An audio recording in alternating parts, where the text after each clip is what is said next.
शर्मिला ने सबसे पहले शव को ठिकाने लगाने के प्लान पर काम किया। उसने परिवार की रजामंदी लेकर घर की बालकनी में एक अलग तरह का यह कंस्ट्रक्शन करवाया।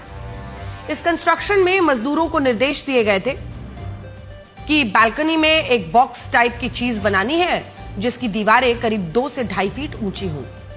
अब मजदूर को लगा कि शायद इसमें पौधे लगाने होंगे। मजदूरों ने उसी हिसाब से ईंट की मजबूत दीवार खड़ी कर दी। शर्मिला ने यह पूरा काम होने के बाद अपने प्लान का दूसरा चरण शुरू किया। दूसरा चरण था प्रवीण को बेहोश करना। तो आरोपों के मुताबिक प्रवीण को बेहोश कैसे करना है, यह शर्मिला बेहतर जानती थी। उसके पास बैचलर ऑफ फार्मेसी की डिग्री थी। बी फार्मा में दवाइयों से जुड़ी जानकारी दी जाती है।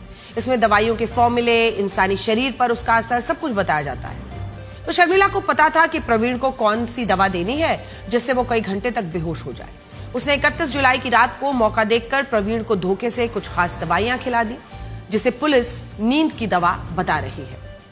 प्रवीण को बेहोश करने के बाद शर्मिला ने बैट से उसके सिर पर कई बार वार किए।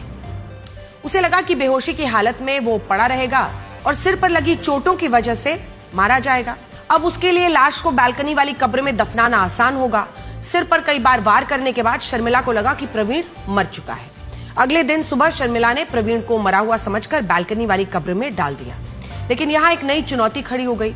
चुनौती थी प्रवीण के शरीर को छिपाना। उसे छिपाने के लिए शर्मिला ने बालकनी में जो कब्र बनाई थी उसके ऊपर चादर डाल दी।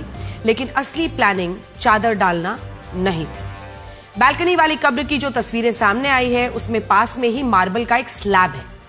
अब उसकी प्लानिंग ये थी कि प्रवीण को कब्र में डाल दिया जाएगा और उसके बाद कब्र के ऊपर मार्बल का यही स्लैब डाला जाना था ताकि शव हमेशा के लिए उसमें सील हो जाए और प्रवीण का शरीर कभी किसी को मिले ही ना।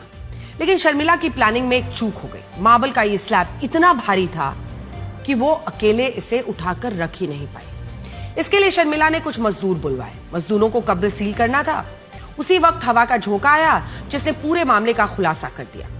ये प्रवीण के शरीर पर डाली गई जो चादर का एक हिस्सा है वो हटा और जो मजदूर थे उनको लगा कि इसकी तो उंगलियां हिल रही हैं और यहां तो आदमी है, और प्रवीण का पैर दिखने लगा।